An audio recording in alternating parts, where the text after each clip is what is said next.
got a very simple reflection for us today as we continue our journey through Holy Week. We're going to look at the anointing of Jesus. This is a stunning moment in the Gospel of Mark. And I was remembering, I once preached a sermon, and in the sermon I was highlighting how similar to Judas we can easily be. And I think it was probably the sermon I preached that caused the most upset. Person after person came to me after the service. You can't possibly be saying that we're like Judas. And yet when I read through the gospel accounts and see Judas and see his character again and again, I am challenged how like him I am.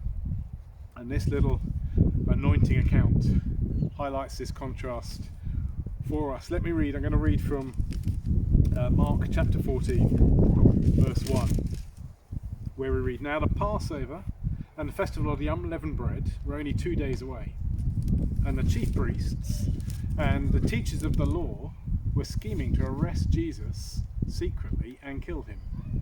But not during the festival, they said, or the people may riot. While he was in Bethany, reclining at the table in the home of Simon the leper, a woman came with an alabaster jar of very expensive perfume, made of pure nard. She broke the jar and poured the perfume on his head. Some of those present," actually John's Gospel tells us particularly Judas, "were saying indignantly to one another, 'Why this waste of perfume?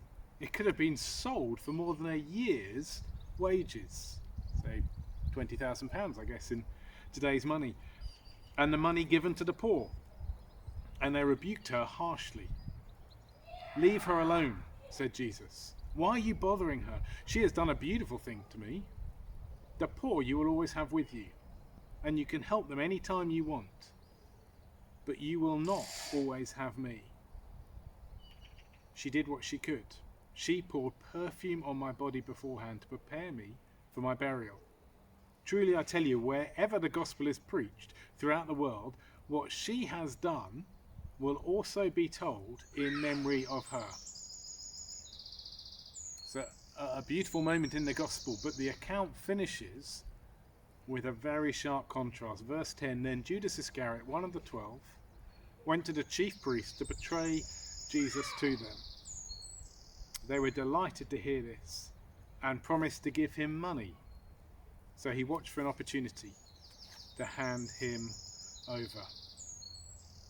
These two little accounts, but side by side, the woman who anoints Jesus and then Judas Iscariot, one who is giving, one who is getting, one who is seeing great treasure in Jesus and one who is seeking great treasure for themselves, one who is living for the kingdom to come and one who is trying to build a kingdom for themselves in the here and now. I guess you could sum up Judas as the "I want for me right now" type character, whereas the woman who anoints Jesus, she's saying, "I long for you, King Jesus, into all eternity." Her focus is a very different focus to Judas's. And when you look at that and you look at your own heart, I mean, again and again I read this account and I see how my heart tugs me in the wrong direction on this one, which is why this unnamed woman in Holy Week always becomes such a challenge and a rebuke for me. What are you longing for? Who are you longing for, John? Are you living for now? Are you living for the kingdom to come? What has got a hold on your heart? I guess very particularly in this passage, has money got a hold on your heart? And I was going to finish our devotional today with a prayer. This is a Puritan prayer taken from a collection of prayers called the Valley of Vision. It's a lengthy prayer. I'm going to read it, lead us in it. I'll post the words under this devotional so you can follow it along as well.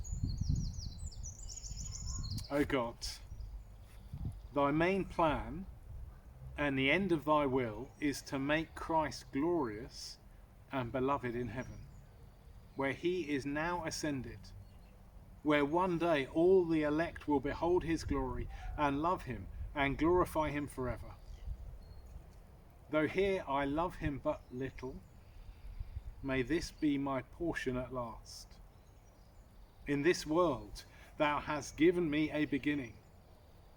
One day it will be perfected in the realm above. Thou hast helped me to see and know Christ, though obscurely, to take him, receive him, to possess him, love him, to bless him in my heart, mouth, life. Let me study and stand for discipline and all the ways of worship out of love for Christ, and to show my thankfulness, to seek and know his will from love, to hold it in love, and daily to care for it and keep this state of heart.